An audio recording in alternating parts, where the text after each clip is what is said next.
Bapak Ibu semuanya, Assalamualaikum warahmatullahi wabarakatuh. Perkenalkan, nama saya Ko Prasetyo, ya, saya dari Jambi, tepatnya di Monobungo.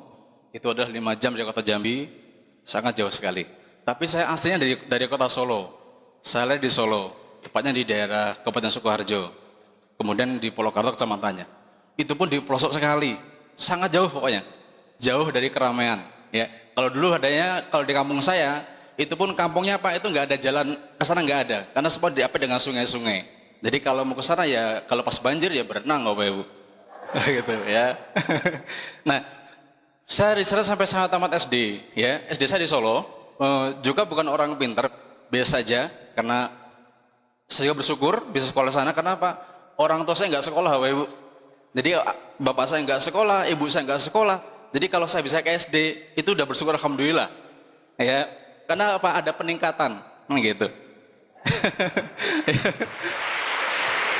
Oke, saya dari anak pertama dari 5 bersaudara. Orang tua saya itu backgroundnya pekerjaannya cuma tukang bakso. Kalau ibu saya itu tukang batik Pak, tukang batik tulis. Ya, kalau di Solo ngambil di tempat Danar Hadi. Dulu pun saya sering bantu batik Pak. Karena apa? Membantu orang tua untuk mencari makan. Bapak saya merantaunya ke Jakarta, jarang ketemu, jarang pulang ke Solo. Ya, jadi kami bersama ibu saya membantu bersama-sama dengan adik-adik saya, yang untuk adik saya Bapak Ibu mencari tambahan pekerjaan. Kalau saya pas nggak sekolah, saya liburan, kerja saya itu derep Bapak Ibu. Kalau ada yang panen saya ikut derep ke sana gitu. Ya lumayan dapat setengah karung padi ya, bisa buat nyawa makan. Akhirnya Bapak Ibu semuanya, karena kondisi kami di sana sangat minim ya menurut banyak orang katanya begitu, karena kami ada 5 orang anak. Tanah tempat kami tinggal itu hanya pas sak cuplik untuk rumah Bapak Ibu. Nanti kalau kami besar semua nikah, ini mau ditaruh di mana ini? Masa serumah disingget-singget gitu Bapak Ibu? Nanti saya denger kan bingung Bapak Ibu kan gitu.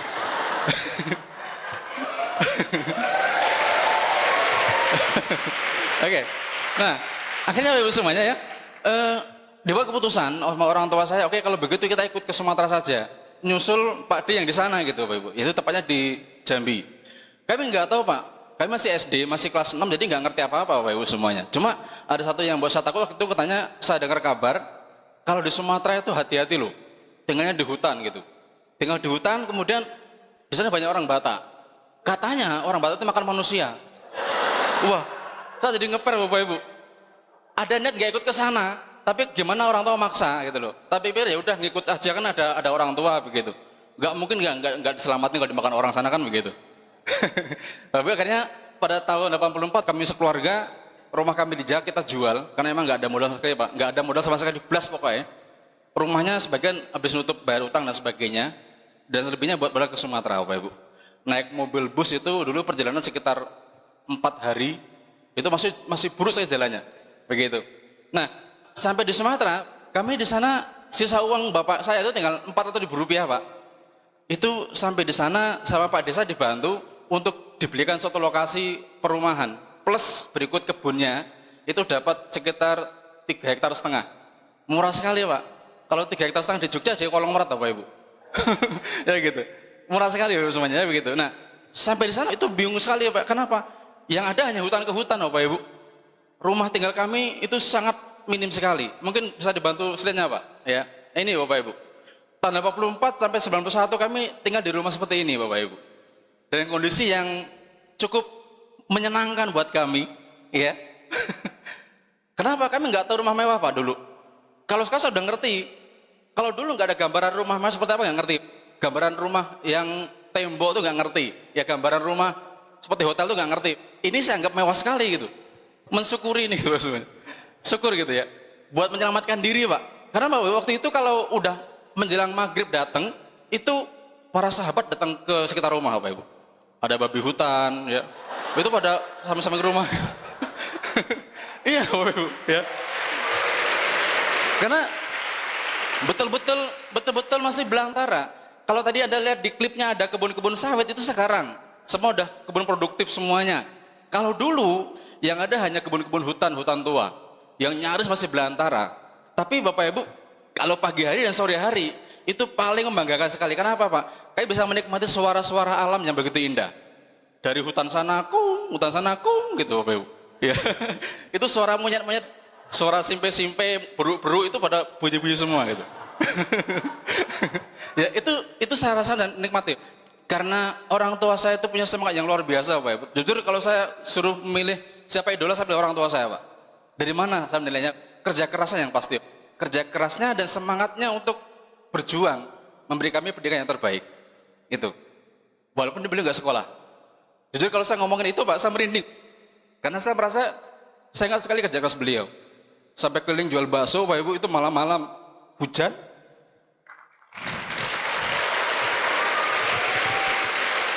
Sorry. Hujan petir Bapak Ibu. Hujan petir kami ada di situ. Dan itu buat kami sekolah. Sampai kami di sana SMP itu jalan kaki sejauh 7 km. Kalau masih kayak gini masih mending. Masih mending sekali. Kenapa? Di sana yang kami lihat itu semua hutan belantara. Jauh sekali jaraknya. Dan untuk ngejar ke sana, kalau pagi-pagi saya mesti berangkat pagi sekali. Jam 5:30 saya udah harus berangkat dulu karena takut terlambat. Akibatnya apa? Saya nyaris nggak pernah sarapan di rumah. Solusinya bagaimana? Ini uang nggak punya gitu. Caranya ada. Saya ambil plastik, saya isi nasi, saya isi sayur Bapak Ibu, saya makan sambil jalan. Itu yang kami lakukan selama kurang lebih 3 tahun. Iya.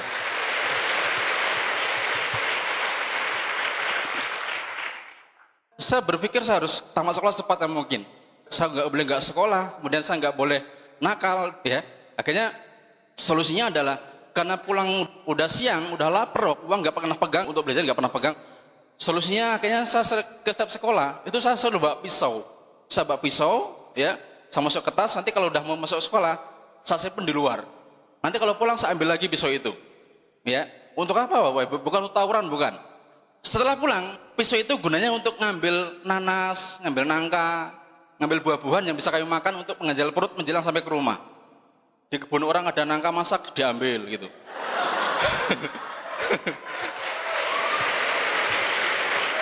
Ya. Kemudian di kebun orang ada pisang, diambil, dimakan rame-rame gitu. Tapi yang punya ikhlas, karena waktu itu semua tanaman yang ditanam di sana itu selalu hidup dan bertumbuh dengan bagus sekali. Nyaris nggak termakan Pak. Kalau yang namanya buah-buahan Pak, waktu tahun 84 itu makmur sekali Pak di sana Pak. Makmur sekali. Jadi daripada nggak termakan ya udah, colongan lah gitu. Nggak apa-apa gitu. Nggak apa gitu ya gitu. Nah itu saya lakukan selama 3 tahun sampai saya SMP dan SMA tambah jauh lagi 8 km ya gitu. Nah selingan saya kalau yang namanya kerja keras Pak, saya dari awal sudah kerja keras. Sepulang dari sekolah kerja kami hanya apa? Membantu bapak ibu saya nyangkul di kebun yang hanya sedikit itu. Kami tanamin ubi dan sebagainya untuk kami makan. Dan hari-hariannya bapak ibu untuk beli lauk pauknya saya membantu ibu saya. Kalau pulang sekolah saya ambil dulang. Bapak ibu tahu dulang ya mungkin ya. Alat untuk mengayak emas Bapak Ibu. Ambil cangkul, kami ke rawa-rawa, kami gali tanah, kami ambil batunya, kami ayai, kami cari emas di situ Pak. Lumayan Bapak Ibu. Satu harinya, setengah harinya pulang sekolah bisa dapatkan katakanlah ya mungkin uang 5.000, 4.000, 5.000, Bapak Ibu itu waktu itu besar sekali. Dan uang itu bisa kami kasih ke ibu saya untuk membeli ya beli cabai, beli ikan teri ya untuk kami makan setiap hari. Itu saya kerjakan bertahun-tahun sampai saya SMP. Dan di luang itu kalau saya libur panjang, saya nyusul bapak saya ke tempat merantauan karena udah merantau Pak Ibu. Saya nyusul bapak saya bantu bapak saya jualan bakso, kemudian kalau ada kesempatan saya ngambil es potongnya di sebelah kos bapak saya itu, saya keliling pakai sepeda. Itu saya kerjakan waktu saya masih SMA dengan penuh semangat. Kenapa? Keadaan Bapak Ibu. Dan saya sangat menikmati itu semua. Cuma masalahnya begini, saya berpikir mosok bapaknya tukang bakso, anak tukang bakso juga. Masa mau ikuti-ikutan tukang bakso juga? Waktu itu pikiran saya udah mulai berpikir, bagaimana sih supaya saya bisa lebih dari bapak saya gitu loh. Bukan tidak bagus Pak, sangat penghargaan, sangat bagus sekali. Bahkan saya punya impian suatu saat saya ingin buka franchise bakso Mr. R gitu. Ya. Kenapa? Itu nama bapak saya, mau saya abadikan seperti itu. Karena kalau bakso bapak satu top markotop. Mantap pokoknya. Begitu. Nah, akhirnya ibu semuanya ya, saya baru melihat suatu kondisi di mana waktu saya SMA, saya melihat guru-guru saya itu kok enak sekali gitu loh. Paginya berangkat kantor, pakaian bersih, ya kemudian setiap bulan dapat gaji, terus masih muda-muda dipanggil bapak. Wah, enak sekali ya begitu. Dan saya berpikir gimana ya kalau saya jadi seperti itu gitu. Waktu itu saya mulai berpikir kalau begitu saya harus sekolah lebih rajin lagi. Karena saya punya impian waktu saya belum mengerti impian waktu itu Pak. Saya hanya punya pengharapan, saya ingin jadi pegawai negeri. Pegawai aja, saya nggak bilang pegawai negeri, nggak bilang. Saya menjadi pegawai. Ya, sampai-sampai ketika ibu saya, itu bahasa kerennya Pak, kalau saya panggil mbok tiap hari. Kalau si mbok saya tuh ngomong sama saya, "Le, mbok dibantu bapakmu tuh nyangkul di kebun." Saya udah mulai nggak berani ini lagi Pak. Saya bilang, "Enggak lah mbok," saya bilang, "saya nggak mau nyangkul." Kenapa? Takut keterusan. Saya bilang begitu. Loh, nanti kamu kalau udah punya anak istri mau gimana? Kasih makan apa? Enggak, nanti kalau saya udah besar, tamat SMA, saya mau jadi pegawai, saya bilang begitu. Ya, dan kalimat itu terus tertanam dalam pikiran saya. Sehingga saya memacu semangat saya untuk belajar, sekolah lebih rajin lagi Bapak Ibu, sampai akhirnya saya tamat ya. Dari kelas 1 yang begitu belum punya pengharapan, nilai saya jeblok Bapak Ibu. Tapi ketika saya udah punya pengharapan ingin jadi pegawai, akhirnya sampai tamat SMA, saya jadi 3 besar. Saya jadi 3 besar Bapak Ibu semuanya. Ya itu. Berkat sebuah pengharapan yang begitu menggebu-gebu, saya ingin jadi pegawai dan saya nggak mau nyangkul dan nggak mau jual bakso seperti bapak saya. Akhirnya tamat SMA, saya minta izin pada orang tua saya untuk menunjukkan impian saya jadi pegawai, yaitu dengan cara apa? Saya harus kuliah. Kalau saya jadi guru, saya mesti kuliah di sekolah keguruan begitu. Dan waktu itu saya minta pada orang tua saya, Pak, tolong saya minta kuliah. Terserah di mana saja, yang penting saya bisa kuliah. Bapak Ibu, waktu itu orang tua saya, namanya orang tua nggak sekolah kan begini Pak. Yang namanya orang tua nggak sekolah, dengar kata kuliah di perguruan tinggi, itu udah kayaknya hal yang sangat sulit sekali begitu. Kenapa? Biayanya mahal. Akhirnya sama bapak saya nggak boleh. Kamu nggak usah kuliah, kamu nggak usah sekolah lagi, bantu bapak nyangkul di kebun atau ikut bapak jual bakso. Saya bilang enggak Pak, saya mesti kuliah. Tolonglah saya minta kuliah. Bapak Ibu, dengan segala pengharapan dan perdebatan dengan orang tua saya Pak, saya mohon betul. Akhirnya saya bilang, udah gini aja Pak, saya minta uang untuk daftar saja. Nanti setelah saya diterima, saya nggak minta bapak lagi. Saya mau kerja nanti kalau saya kuliah, saya mau begitu Pak. Akhirnya Bapak Ibu dengan segala kesulitan dia, Bapak Ibu akhirnya dia memutuskan, ya udahlah, kalau kamu ngotot mau sekolah, sekolahlah. Tapi Bapak nggak punya uang. Ini ada uang 40.000 rupiah, kamu berangkat sana. Dan Bapak Ibu waktu itu 40.000 rupiah itu hanya cukup untuk membeli transport dari bangku tempat saya itu ke Jambi. Dan sisanya saya belikan formulir pendaftaran Bapak Ibu semua. Jadi nyaris tinggal sisa uang 10.000 rupiah. Itu yang kami pakai makan selama 1 bulan di kota Jambi. 10.000 rupiah waktu itu. Sangat tidak cukup. Dan selama kekurangan itu Bapak Ibu semuanya, saya memilih mengambil kesempatan untuk mengambil kerjaan orang lain, yaitu nyangkul di kebun-kebun orang Pak. Untuk apa? Nyambung makan, nyambung perut. Karena pas saya punya impian, saya harus jadi pegawai, saya harus kuliah, tamat kuliah jadi pegawai, harus jadi guru. Akhirnya Bapak Ibu, saya menerima sekali Pak, ikhlas sekali. Kalau pas nggak kuliah, nggak ada kerjaan nyangkul, saya buka jual bensin di pinggir jalan. Sampai suatu hari saya ketemu dengan dosen saya, ya itu di perguruan tinggi Jambi itu, beli minyak di tempat saya jual itu, ketemu dengan saya, beliau geleng-geleng kepala Pak, dan ditepuk-tepuknya seperti ini. Luar biasa, waktu itu bilang begitu, Bapak Ibu. Ya,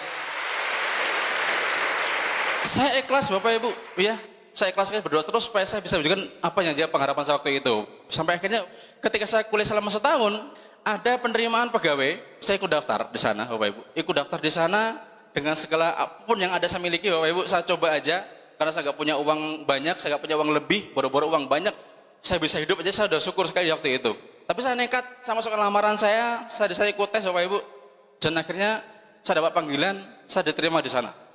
Ya, saya terima di sana Bapak Ibu. Ya, tanpa uang 1 rupiah pun Pak. Karena waktu itu saya juga mendengar teman-teman saya, dia nanya kepada saya, kamu habis berapa? Habis apanya? Saya bilang, untuk masuk ini, nggak ada. Loh, kok aku kena? Itu banyak uang kali, saya bilang gitu kan. Bapak Ibu, itu yang kami rasakan. Bagaimana kami bisa ngasih uang pada mereka? Karena kami nggak punya uang. Tapi tetap juga kena Bapak Ibu. Tetap kena juga. Waktu kami ini saya cerita aja, nggak masalah ya. Bagi Anda mungkin yang mau jadi pegawai, Anda pikir-pikir dulu.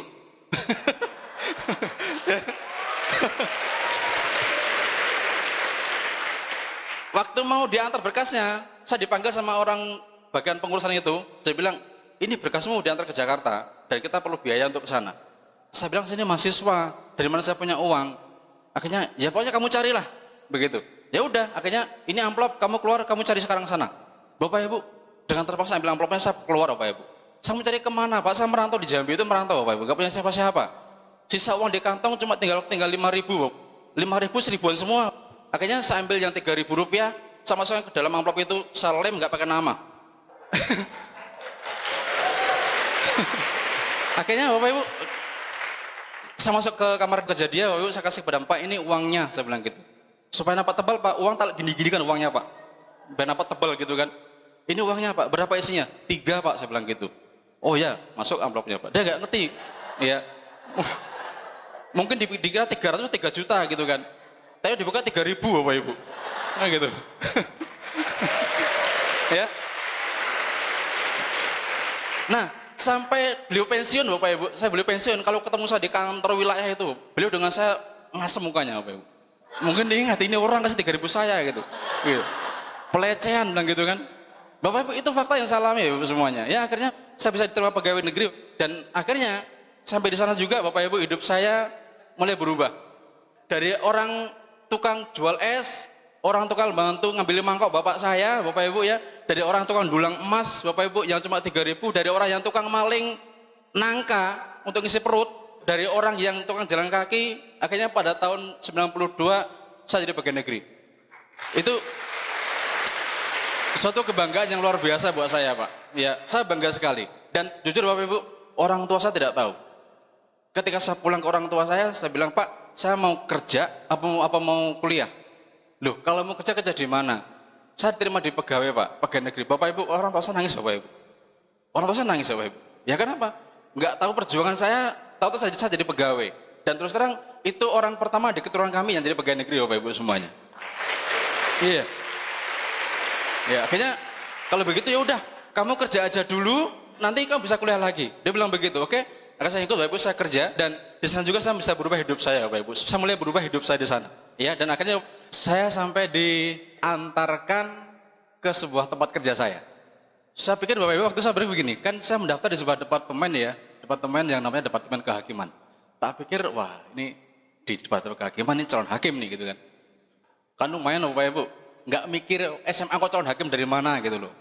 Rupanya Ibu setelah saya jalan diantar ke sana, malam-malam saya ditaruh di sebuah tempat, ditunjukkan tempatnya, ini loh tempat kerjamu. Rupanya di sana banyak orang yang badannya gede-gede, pada pakai baju, tatoan di mana-mana, pada di tali besi, pada gini semua. Rupa saya di depan di sebuah penjara. Waduh, saya bilang ngeri sekali gitu ya. Saya baru tamat SMA, belum punya pengalaman apa-apa, belum punya pengalaman nembak, ya, belum punya pengalaman borgol orang. Di sebuah tempat sebuah pekerjaan yang menurut saya sangat ekstrim sekali gitu ya, menghadapi orang-orang yang notabene adalah orang-orang yang penjahat ya, penjahat, orang-orang yang salah, walaupun cuma yang nggak salah Bapak Ibu ya, ngeper Bapak Ibu, ngeper sekali. Badan saya kecil ya, begitu kan, ketemu orang seperti itu ya garang-garang Pak. Justru waktu saya di luar Bapak Ibu, waktu sebelum saya kerja di sana Pak, nampak orang pakai tatoan Pak, saya udah ngeri. Nah ini ditaruh di situ, ditaruh di kantor yang penuh dengan manusia jahat semua. Bapak Ibu, tapi akhirnya ya udah ya, nggak apa-apa. Yang penting kan pegawai, pegawai negeri, masih muda, waktu masih umur 18 tahun dipanggil bapak kan keren sekali gitu kan. Walaupun nggak punya uang. Kenapa Bapak semuanya? Karena waktu itu pas saya terima gaji pertama kali, saya cuma terima gaji 44.000 rupiah, ya 1 bulan. Dan saya dipanggil oleh bos saya ke ruangan dia. Kami ada 5 orang ke ruangan bos saya bilang begini, saya ingat dia bilang begini, di sini kamu mengabdi, tahu mengabdi? Tahu Pak, apa itu? Ya kerja, iya betul kerja apa gitu? Kerja gajinya kecil. Jadi kalau kamu mau kaya, bukan di sini tempatnya, di luar sana. Jadi kalau belum terlanjur, sekarang keluarlah sekarang katanya. Begitu, Bapak Ibu. Jadi kalau Anda menjadi pegawai, mikir-mikir Bapak Ibu ya. Kenapa? Anda nggak bisa kaya. Anda nggak bisa kaya kalau nggak gayus. Betul ya. Itu saya kerjakan selama 16 tahun saya terjebak di sana. Nah, Bapak Ibu, saya juga saya awali kantor saya itu dengan dari awal juga ya, dari naik ke pos atas, pegang senjata laras panjang, kalau orang lain tak tembak gitu ya. Dari sampai di komandan regu jaga, pegang pistol ya, sampai saya masuk ke kantor, ke staf, sampai saya punya anak buah, sampai jabatan di kantor saya. Itu saya alami. Tapi ya itu aja ya, nggak pernah lebih ya. Nah, masalahnya adalah ketika saya nikmati itu, saya mulai berpikir, ini gaji 44.000, setahun berikutnya naik 10.000, jadi 55.000 rupiah. Waktu itu nggak cukup banget, cuma itu top penghasilannya, nggak ada pesan lain-lain. Orang bilang jadi pegawai itu enak, banyak seseran, banyak sampingan. saya mau nyasar apa Bapak Ibu? Saya mau nyampingin apa sana? Nggak ada yang di samping, nggak saya sharein Bapak Ibu semuanya. Kenapa? Yang kami terima udah jadi ampas semua gitu loh. Udah di berbagai, habis semua, tinggal kita tampungnya sekian tahun. Apa mau diambil saya nggak ada. Dari itu saya berpikir begini, saya belajar dari teman-teman saya di kantor saya, ya. Kebetulan Bapak Ibu waktu itu di sebelah saya itu ada teman saya yang tinggal beberapa tahun lagi dia pensiun. Dia belum punya rumah dan masih tinggal bersama kami di komplek rumah dinas. Anaknya juga ada beberapa orang yang udah remaja-remaja tapi nggak ada yang sekolah dan juga nggak punya pekerjaan.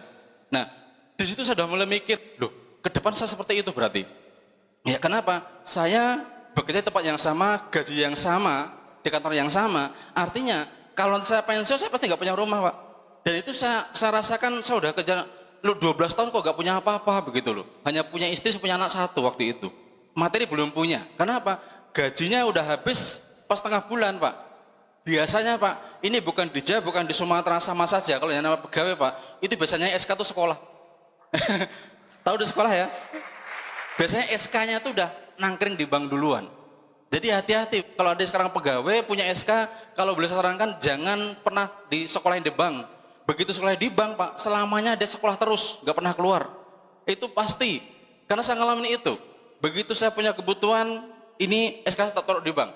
Saya pikir nanti kalau saya naik pangkat, saya bisa dapat gaji besar lagi, bisa nambah, bisa nutup utang saya di bank itu.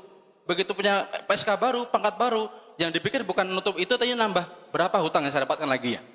Ya, dan itu sampai sekian tahun berikutnya, sampai saya kemarin berhenti, SK itu masih di bank. Iya, saya udah resign Bapak Ibu. Saya udah resign di pegawai saya bukan di sini. Ya, itu.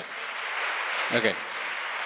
Nah, waktu itu Bapak Ibu semuanya, saya masih bekerjakan bis ini sampai saya bintang 8, Bapak Ibu, saya masih aktif. Tidak terganggu sedikit pun. Saya masih kerja di luar jam kerja saya. Waktu itu Bapak Ibu semuanya, ya, saya merasa sulit sekali ekonomi kami. Mau cari income tambahan dari mana jalannya, ya gitu.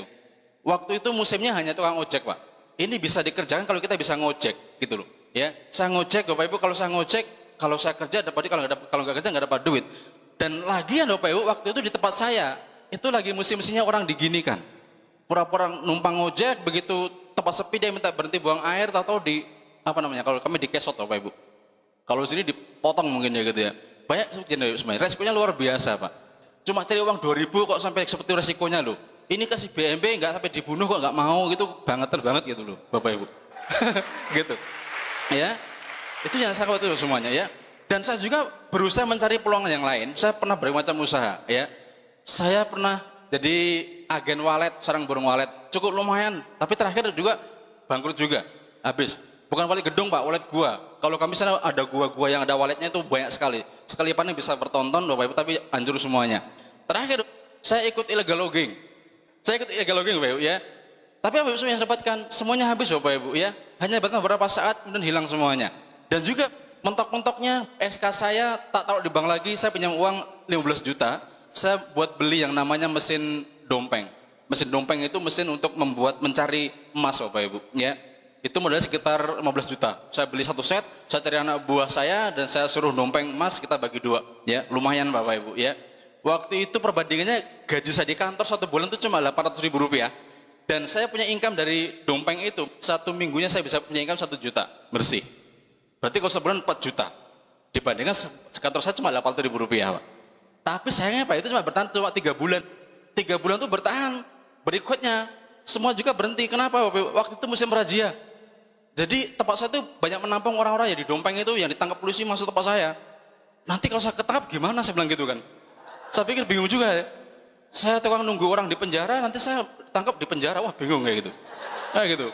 Akhirnya Bapak Ibu mencari aman ya, mencari aman. Dompet tak jual lagi walaupun jatuh. Akhirnya apa? Kami nikah lah, begitu kan. Ini kalau nggak nikah ini bahaya nih gitu kan. Habis tidak karu-karuan gitu ya. Akhirnya kami nikah juga. Nah, mulai timbulnya adalah ketika saya punya istri, saya punya anak. Kami di awal-awal menikah hanya hidup dengan penghasilan cuma 250 ribu rupiah untuk 1 bulan. 1 bulan Bapak Ibu ya. Mungkin di Jawa itu lumayan gede ya, tapi kalau di tempat saya Bapak Ibu, itu nggak cukup apa-apa. Gak cukup buat apa-apa, paling-paling seminggu habis gak sampai itu, karena semua serba mahal di Sumatera. Dan akhirnya Bapak Ibu, saya bersama istri saya juga saling kerjasama, ya. Kami cari pakaian-pakaian di tempat kawan-kawan, kami ambil, kami kelilingkan, kami kreditkan. Ini masalahnya adalah sampai kapan ini, begitu ya. Suatu saat Bapak Ibu semuanya akhirnya saya ikut sebagai MLM yang dulu pernah tak ikutin ya, tahun 97 saya pernah ikut MLM ini tapi gagal, dan terakhir tahun 2003 saya ikut lagi dan ternyata juga gagal Bapak Ibu. Sampai terakhir downline upline saya itu datang dari Jambi, masih MLM yang lama nih Bapak Ibu. Beli produk itu satu mobil Cherry itu penuh produk Pak, karena gede-gede kotaknya begitu. Terus saya bagi-bagi sana. Begitu saya bagi-bagi, upline saya ini datang dari mobilnya bawa tas, itu kok bawa brosur selembar begitu yang isinya bulat-bulat juga begitu loh. Saya bilang ini pasti MLM lagi, saya bilang gitu. Tepat Bapak Ibu, kami masuk ke rumah, ngobrol-ngobrol dan saya tanya kepada upline saya, ini apa? Saya bilang gitu. Oh ini Tianxi, MLM baru dari Cina, bilang gitu. Loh, kamu nih gimana? Yang ini aja belum dapat hasil apa-apa, kok udah pakai gini? Saya bilang begitu. Bukan kan teman saya, wah enggak. Saya ini cuma nggak enak sama teman saya yang ngasih buku ini loh. Jadi ngenak-ngenaknya tak ambil aja begitu. Gabung nggak gabung. Apa sih namanya? Tianxi. Apa Tianxi itu? Kata upline kita sih tiang listrik, bilang begitu Bapak Ibu. Ya, bener Bapak Ibu ya. Kata upline kita sih ya, yang di Jambi kata upline saya itu apa Tianxi tiang listrik begitu. Loh, tapi kira apa ada MLM tiang listrik? Saya bilang begitu kan. Tapi ya nggak masalah Bapak Ibu, nggak masalah. Karena Bapak Ibu akhirnya sebagai jaminannya, sebagai jaminan daripada dia nggak gabung, itu brosur tak ambil, tak bawa pulang, tak sita begitu. Tujuannya apa? Supaya dia nggak gabung. Ya karena kita belum punya istilah apa-apa waktu itu, ya. Sampai di rumah itu brosur tak baca-baca. Satu hari keduanya saya baca lagi Pak. Saya cuma satu hal loh Pak waktu itu. Hari pertama saya nggak menarik apa-apa, ya. Karena saya belum begitu fokus mempelajarinya Pak. Karena apa? Saya masih takut istri saya ini. Istri saya ini kalau yang namanya MLM kan paling nggak mau Pak. Apalagi yang kemarin produknya masih bergantungan di warung-warung saya kan, nggak laku-laku. Ada sampo, ada rinso, nggak habis-habis Bapak Ibu. Begitu ya. Saya baca aja gitu ya. Akhirnya hari kedua Bapak Ibu, saya baca ulang Pak. Benar saya baca ulang Bapak Ibu. Mungkin bisa lihat slide-nya Pak. Ada tadi. Cuma ini Bapak Ibu yang buat saya klik habis ini Bapak Ibu semuanya. Tahapan tidak turun bisa diakumulasikan. Ya. Saya pakai pola pikir yang sederhana saja gitu loh, ya. Belanja cuma 2 juta waktu itu, tahapannya tidak turun. Ada 8 kelas, kalau saya kerjakan nggak turun-turun, naiknya pasti. Loh, ini kayak saya sekolah lagi nih begitu. Saya sekolah lagi, kemudian saya diakumulasikan, dijumlahkan terus. Lah ini kalau nggak ketemu juga ya kebangetan saya bilang gitu kan. Bapak Ibu, akhirnya waktu itu saya putuskan saya harus gabung dengan base ini. Saya putuskan hari itu juga. Saya putuskan bahwa saya harus gabung dengan base ini. Maksudnya adalah saya nggak punya uang. Sisa uang saya itu cuma 1 juta. Ya, akhirnya saya harus gabung bintang 3 waktu itu. Bintang 3 Pak. Nggak peduli, karena waktu itu cuma brosur Pak. Cuma ada brosur ya, cuma cara diberikan nggak ada produknya. Saya ngerti apa cukup beli 1 tiang listrik, saya nggak ngerti Bapak Ibu. Yang jelas saya harus bintang 3 2 juta Bapak Ibu ya.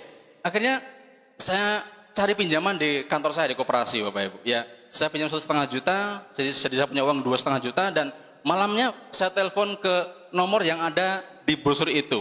Saya telepon, ada yang angkat di sana, dan saya bikin janji dengan dia. Ini stokis ya, Mbak, saya bisa ketemu, bisa kapan? Besok saya ke Jambi malam hari ini, ya. Di mana? Tepatnya. Nanti tak tunjukkan tepatnya Pak. Bapak datang ke Jambi aja, nanti kita ketemu di Jambi, bilang begitu. Saya kontak dia. Oke, mau apa Pak? Saya mau join Tianxi. Oh ya, cepetan ya Pak ya, gitu. Bapak Ibu. Ya. Dan sampai di Jambi, saya nyari tempatnya dan ketemu Bapak Ibu. Waktu itu di sana ada seorang perempuan tukang jaga stokisnya Bapak Ibu. Tukang jaga stokis di sana, akhirnya saya dibantu, saya beli produk 2 juta. Produknya apa? Gak ngerti Pak. Terserah Mbak, yang penting ini cukup buat bintang 3, saya bilang begitu kan. Akhirnya Bapak Ibu dikasih produk macam-macam. Yang nilainya 2.036.800 dengan harga yang lama. Ya, setelah itu dipilih produknya, saya dikasih formulir, suruh ngisi formulirnya. Saya isi Bapak Ibu, tapi nggak sampai ke sponsor, tak kosongin saja. Ya karena saya ngerti siapa sponsor saya begitu ya. Nah, si Mbak ini nanya, "Mas, ini siapa sponsornya?" bilang gitu. "Oh, pakai itu Mbak ya." "Loh iya, ini penting ini," begitu. "Ya kalau gitu terserah lah Mbak," saya bilang, "siapa sponsornya?" begitu. "Loh, gimana sih?" bilang. Dia bingung Bapak Ibu. Ya. Orang dikasih downline dia bingung. Ya, saya bilang, "Kalau emang itu perlu, terserah Mbak siapa sponsornya," saya bilang gitu. Saya ngikut saja. Bapak Ibu, saya baru tahu setelah saya punya kartu 1 minggu berikutnya Bapak Ibu ya. Saya baru tahu ternyata beliau jadi upline saya Bapak Ibu semuanya. Beliau jadi upline saya ya. Dan setelah saya join punya kartu, baru saya ditemui seseorang, dikenal seseorang Bapak Ibu, dan beliau ngajak saya naik ke sebuah lantai 2, dan di situ saya baru dipresentasi oleh beliau. Beliau adalah hari ini adalah Bapak Rusdi Eskom, yaitu ya orang yang pertama mempresentasikan bisnis ini kepada saya. Tanpa dipresentasi saya udah yakin bahwa saya pasti berhasil Pak. Kenapa? Lu tahapan nggak turun Pak, bisa diakumulasikan ya. Cuma 2 juta, saya pasti berhasil nih. Begitu. Tambah dipresentasi lagi ya, selesai semua. Wah ini bis luar biasa ini Pak, saya bilang gitu. Ini bis luar biasa, prosesnya besar sekali. Produknya bisa nyembuhin orang ya begitu. Oh iya. Nah, akhirnya saya pulang dengan semangat sekali Pak Ibu sampai di rumah. Sampai di rumah Pak, produk tak simpan di kantor Pak. Nggak mau taruh di rumah. Karena takut tahu istri lagi begitu kan. Menjaga hubungan Bapak Ibu. Ya, jangan sampai ada marah-marahan gitu ya. Akhirnya Bapak Ibu semuanya saya punya teman di kantor. Ini produk mau tak apain gitu loh. Nah, waktu itu kemudian teman di kantor saya, Pak, bendahara saya itu kan sakit jantung. Dia bangga sekali waktu itu pulang dari dokter dan menunjukkan hasil cek jantungnya itu kan panjang segini nih. Iya, di kepet-kepet gini nih. Ini kok sakitku nih kok nih, jantung. Loh, aku bingung juga Pak, sakit kok bangga bagaimana saya bilang gitu. Mungkin untuk menunjukkan bahwa dia punya uang Bapak Ibu. Karena apa? Biasanya orang yang sakit jantung itu punya uang begitu loh. Saya bilang, gimana Pak? Sembuh nggak? Nggak sembuh-sembuh udah lama nih gitu kan. Wah, saya bilang ini kesempatan nih. Tes produk kita begitu loh. Saya bilang, Pak, kalau ke dokter nggak sembuh-sembuh, ini saya punya produk bagus Pak. Obat Cina, saya bilang gitu kan. Obat Cina dari mana? Ya dari Cina, namanya obat Cina saya bilang gitu kan. Iya, ya dari Cina begitu. Dari Cina saya bilang gitu. Berapa harganya? Cukup murah sih Pak. Paling cuma 1,5 juta. Wah, 1,5 juta. Saya cek ini aja nggak sampai segitu loh, bilang gitu kan. Tapi kan sembuh Pak. Iya bener gitu. Nah karena dia punya banyak uang Bapak Ibu, ya namanya bendahara kan pegang uang, entah uang siapa gitu kan. Makanya dibeli itulah, saya kasih uang 1,5 juta Bapak Ibu. Tapi jujur Bapak Ibu semuanya, setelah itu saya nggak pernah berani ketemu dia lagi. Saya lari Bapak Ibu. Iya, bener. 1 minggu Bapak Ibu, setiap ketemu dengan dia, saya menghindar. Kalau nampak dari sana Bapak Ibu, saya minggir dulu, gitu loh. Yang paling parah, dia satu kamar dengan saya. Itu yang paling parah Bapak Ibu. Dia atasan saya gitu Bapak Ibu semuanya. Ya saya jadi tukang hitung duitnya, dia tukang buat teken-tekennya Bapak Ibu. Satu ruangan dengan saya itu yang paling parah Pak. Gimana menghindarinya gitu. Pokoknya setiap dia di kamar, di ruangan dia, saya nengok, oh ada dia, ada. Saya mampir ke ruangan orang lain dulu. Ngobrol-ngobrol dulu Bapak Ibu. Yang penting jangan ketemu. Kalau nampak dia udah keluar, saya baru masuk ke ruangan itu. Saya ambil, saya bawa keluar tuh kerja tempat orang lain lagi Bapak Ibu. Selama seminggu tidak pernah berani ketemu. Sampai akhirnya Bapak Ibu setelah beberapa hari berikutnya, saya di rumah sore-sore hari, beliau ke rumah saya pakai motor merahnya, dung gitu kan. Ini udah putih, udah ubanan semua Bapak Ibu datang ke rumah. Saya dapat dari ruang tamu, saya bilang, aduh mati saya.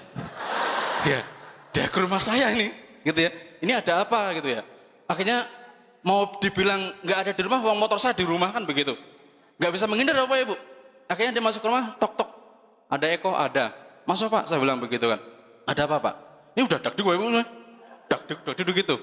Ya bos Bapak Ibu, bos saya di kantor ya. Ya kadang-kadang ngasih saya uang gitu loh. Ya nanti kalau nggak sembuh gimana begitu kan. Ada apa Pak? Saya bilang, ada bisa dibantu nggak Pak? Ada. Kemarin obatmu masih ada obatmu. Yang mana Pak? Yang kemarin yang 1,5 juta itu. Bilang gitu kan. Kenapa Pak? Jantung agak enakan nih. Bilang gitu. Aduh Mas, saya bilang. Pak peleng Bapak Ibu. Itu kayak dikasih air es 60 derajat Celcius minus Bapak Ibu. Iya. Senang sekali saya bilang, "Wah, ada Pak." Saya bilang gitu. Tambah semangat Pak. "Wah, ada Pak." Mau berapa Pak? 2, 3, berapa saya bilang gitu kan? 1 aja lagi, 1 paket lagi. Bapak Ibu saya kasih kalsium sama figur Bapak Ibu. 1 paket lagi aja begitu. Waduh Mas, saya bilang gitu kan. Ada Pak. Kapan ada? Wah, kalau sekarang belum ada, besok tak belikan gitu kan. Bapak Ibu, hari itu saya telepon ke Jambi, tolong dikirim figur sama kalsium. Datang Pak, ini produknya Bapak Ibu. Wah Bapak Ibu, intinya adalah saya semakin yakin dan penuh percaya diri bahwa ini base luar biasa. Begitu Bapak Ibu. Iya. Saya nggak ngerti produk, saya udah yakin ini base besar, base luar biasa. Tambah produknya menyembuhkan orang yang sakit jantung bisa sembuh. Itu bagi saya luar biasa sekali Bapak Ibu semuanya. Dan sejak itu saya semangat sekali. Gak ngerti pokoknya ketemu orang pokoknya ketemu orang ada kasih brosur, kasih majalah, kasih VCD Pak. Karena apa? Gak bisa ngomong Bapak Ibu. Ngomong satu agak cepat Pak, belepotan Pak. Terus terang Bapak Ibu, hari ini saya bisa di sini saja Pak, itu rahmat yang paling besar buat saya Bapak Ibu. Jujur Bapak Ibu semuanya. Iya. Rahmat yang paling besar buat saya, bisa ngomong depan banyak orang Bapak Ibu. Dulu mah boro-boro Bapak Ibu, jujur. Istri saya Pak, kalau saya ngomong itu sampai 3 kali baru kadang nggak ngerti Bapak Ibu. Iya, ngomong satu agak cepet. Saya bilang, Bu, Nah, apa mas? Nah, apa mas? Nah, apa mas? Buh. Itu yang saya rasakan Bapak Ibu semuanya. Ya, nggak bisa ngomong. Ya, jadi kalau punya alasan Pak, saya nggak bisa ngomong, jalankan tiasi, bless. Nggak mungkin. Semua orang bisa ngomong. Kan karena kita dilatih. Akhirnya cara saya di awal cuma saya kasih brosur, kasih majalah, kasih VCD. Ini bagus besar, besok temui saya lagi. Kepada teman-teman saya. Dan jujur, saya juga bisa punya banyak kawan di usaha ini. Pertama kali yang saya kasih tahu adalah teman saya yang tinggal di satu daerah dengan saya. Beliau adalah pegawai PLN Bapak Ibu. Saya kasih majalah Bapak Ibu, ini brosur, ini bagus sekali. Akhirnya dia baca, saya tinggal pulang, dan besoknya saya ulang lagi ke sana Bapak Ibu. Dan dia katakan, oke, saya join. Wah, gampang sekali saya bilang gitu. Cuma kasih majalah, kasih buku, dia kasih visi, dia join Bapak Ibu. Rupanya Bapak Ibu, kemarin dia ngomong dengan saya, Mas, kemarin dulu waktu situ ke rumah saya, situ pulang ke rumah ngasih brosur majalah itu, kami bertengkar sama istri saya. Kenapa tidak ngomong dari kemarin Mas, saya bilang begitu. Kenapa nggak ngomong dari awal kalau bertengkar? Kalau itu nggak jadi, saya bilang gitu kan. Wah enggak, saya bersyukur ketemu dengan Tiasi, dia bilang begitu Bapak Ibu semuanya. Dari orang yang cuma dengan VCD, dengan majalah, beliau sekarang jadi bintang 7 saya Bapak Ibu. Begitu. Ya. Itu di lingkungan saya Bapak Ibu, itu di lingkungan saya yang kenyataannya di tempat itu banyak orang yang ngejek dengan saya. Apalagi Pak di kantor saya ada 42 orang itu satu pun nggak ada yang join Tiasi. Bahkan di sekitar saya pun nggak ada yang join Tiasi. Akhirnya Pak Ibu, saya keluar Pak, saya keluar dari lingkungan saya ke daerah lain yang bisa saya jangkau dengan motor tornado. Pajak nggak pernah bayar Bapak Ibu waktu itu. Ya. Paling kalau ditangkap kasih kartu anggota saya, ini kartu anggota Pak. Oh ya silakan Pak gitu. Gitu, lolos Bapak Ibu. Tapi jangan ditiru. Berbahaya buat Anda Bapak Ibu. Ya. Nah, saya mesti keluar daerah Bapak Ibu semua, saya keluar daerah. Saya naik motor sekitar 5 jam, 6 jam itu ke satu daerah yang namanya perbatasan Jambi dengan Palembang, itu di daerah Singkut Bapak Ibu. Itu berulang kali Bapak Ibu. Ya, berulang kali. Sampai ke sana nggak ketemu orang, ditelepon ke sana, Pak di sini ada orang yang mau join ke sana, orang yang malah nggak ada. Itu hal biasa. Saya yakin apalagi juga semua udah memahami itu, udah ngerti itu. Itu juga dulu telah dialami, tapi itu hal yang biasa. Tapi saya percaya dengan kekuatan Tuhan Bapak Ibu. Kalau kita kerja dengan ikhlas Bapak Ibu, kita dengan jujur, dengan niat bahwa kita ingin bagikan orang-orang yang kita cintai, Tuhan nggak kasih sia-sia Bapak Ibu. Tuhan pasti tunjukkan itu semuanya. Ya itu. Ya. Dan dari sana saya ketemu orang yang dari kedalaman saya keempat ketemu hari ini bintang 7. Dari sana juga di bawahnya lagi ada bintang 7. Di bawah dia ada bintang 7 lagi Bapak Ibu, sampai ketemu kedalaman ke-9 saya ketemu bintang 8 saya yang hari ini ada di sini, plus buat Bapak Sarino Bapak Ibu semuanya. Ya. Ya. Beliau dari kedalaman saya yang ke-9 Bapak Ibu. Apelnya ada bintang 7, ada beberapa orang dari orang yang enggak saya kenal. Ketemu saya pertama kali pas di pertemuan OPP Bapak Ibu. Orangnya masih ini udah ganteng banget Bapak Ibu. Udah ganteng banget nih. Dulu mah ya namanya itu angkasur Bapak Ibu, tahu sendiri ya. Ini gondrong, ininya pakai lepis koyak-koyak Bapak Ibu. Tahu koyak Bapak Ibu? Sobek-sobek Bapak Ibu ya. Pakai motor gak pernah dicuci. Di belakang ada kasur Bapak Ibu, paplang gitu, kasur gede-gede. Datang ke pertemuan Pak. Dia maju ke Impact, kenalkan diri bintang 3 Pak. Cuma satu hal Bapak Ibu semuanya yang tidak dilakukan, kencing. Kalau ini udah beradu gini-gini Bapak Ibu. Orangnya ada. Orangnya ada sini Bapak Ibu semuanya. Nah, ya itu di kaki saya yang terbesar dari kaki beliau. Dan juga Bapak Ibu, kayaknya saya juga ketemu seorang, saya cari lagi Bapak Ibu, saya ketemu orang lagi. Saya nggak punya teman Pak. Hobi saya itu cuma menggali kedalaman. Ya, saya tuh orangnya udah banyak kekurangan Pak. Udah nggak bisa ngomong, kuper, nggak punya teman Bapak Ibu. Jadi kerjaan saya cuma menggali teman dia, menggali daftar nama dia terus. Kamu punya teman nggak? Di mana? Kenalin yuk, saya bilang gitu. Udah kenal, tak temen lagi Bapak Ibu sama dia itu. Gak punya temen Bapak Ibu, hobinya cuma menggali daftar nama jaringan kembali ke dalaman Pak. Dan dari bintang 7, 4 orang saya itu cuma satu dari saya langsung. Yang lainnya di kedalaman Bapak Ibu seperti itu. Kenapa? Gak punya teman Bapak Ibu. Ya, di sana saya ketemu orang yang dulunya saya undang juga repot sekali ya Pak. Banyak alasannya. Diundang ke home meeting nggak datang, dijemput lagi nggak datang, jemput lagi nggak datang Bapak Ibu. Dibilang sibuk. Terakhir juga karena mungkin gak enak dia datang Bapak Ibu dengan pakai singlet, pakai celana pendek. Ini penuh dengan apa? Hitam-hitam begitu. Saya bilang Pak sibuk ngapain Pak? Lagi bengkel sepeda gitu. Sepeda ontel Bapak Ibu dibengkelin. Sepeda ontel kok sibuk sekali, minta ampun kan bisa tinggal dulu. Tapi Bapak Ibu berkat cuma 7 langkah Pak. Dia datang pas kami berangkat 7 langkah. Dia putuskan oke, saya join dengan usaha ini. Dan sekarang beliau bintang 7 juga. Ya begitu. Ya. Itu dari kaki saya yang berikutnya ya. Dan juga Bapak Ibu satu lagi di tempat saya ini datang banyak crossline Pak ke tempat saya Bapak Ibu. Ya. Belanja produk di stokis saya. Wah ini enak sekali ini, saya bilang gitu kan. Saya punya stokes orang yang manfaatin begitu kan. Saya panas Bapak Ibu, saya panas sekali ini. Masa kampung saya dijajah seperti ini? Akhirnya Bapak Ibu saya mencari, saya nggak bisa nih, saya harus cari orang lain. Waktu itu pas bulan puasa, tengah hari terik, saya mencari orang ini nggak ketemu-ketemu. Dulu ini sebenarnya cuma tukang ojek yang nganterin orang sakit diabetes di tempat saya. Dan orang yang sakit ini nggak mau join Bapak Ibu. Iya, tapi yang tukang ojek ini mau join. Udah tak kasih ke dia saja, tapi dia nggak jalan juga. Akhirnya saya gali lagi dari dia, saya dating dia pas bulan puasa, ya, saya diajak pada seseorang yang juga tidak saya kenal sama sekali Bapak Ibu. Nggak kenal sama sekali, saya ke rumahnya nggak ada Bapak Ibu. Waktu itu kemudian rupanya dia di masjid lagi sholat duhur, saya kejar ke sana, ikut sholat juga Pak bersama-sama. Ya, dan dari situ dia kemudian dia tanya sama saya, ada apa Pak? Ya, nggak ketemu dengan Mas saja begitu. Akhirnya kami diajak ke rumah, kami presentasi dia Bapak Ibu, dan dia nggak mau join. Tapi kira-kira ada nggak Bapak Ibu yang keluarga sakit-sakitan, saya bilang gitu. Wah ada, istri saya sakit asam urat begitu. Wah cocok Pak, ini obat asam urat, saya bilang gitu kan. Oh iya begitu. Saya kasih teh Bapak Ibu, dan ternyata dia minum produk itu, istrinya malah pingsan Pak. Waduh ini kurang ajar begitu kan. Malah pingsan Bapak Ibu ya. Tapi Bapak Ibu setelah bangun dari itu, besoknya istrinya bilang, kok sembuh kaki saya Mas? Begitu dibilang sama suaminya. Akhirnya saya datang lagi Bapak Ibu, karena menunjukkan rasa tanggung jawab kan gitu ya. Nanti kalau nggak datang malah dicari, saya kan repot gitu kan. Saya cari ke rumah dia dan dia mengatakan, Mas saya join dengan usaha Anda. Ya saya ikut dengan Tiansi, bilang begitu. Kenapa? Istriku sembuh penyakitnya gitu. Wah cocok Pak, ini cocok buat Anda, bilang gitu kan begitu Bapak Ibu ya. Dan Bapak Ibu hari ini beliau juga ada di sini meneplus Bapak Sugianto, mungkin ada di belakang sana Bapak Ibu semuanya, bintang 7 juga begitu. Oke. Nah Bapak Ibu mungkin ada bingung semuanya, ini kok semuanya hadir di sini? Sengaja kami mengajak grup saya ke sini, ke Yogyakarta ini. Dari Jambi ke sini kami bawa mobil, ada 16 orang. Kami naik mobil, ada 3 mobil, Bapak kami konvoy. Ya begitu. Cuma satu hal, kami ingin menunjukkan visi kepada grup saya, supaya nggak mentok dengan saya, supaya mereka tahu bahwa Tiansi itu besar gitu loh, supaya tahu bahwa Tiansi itu luar biasa gitu loh.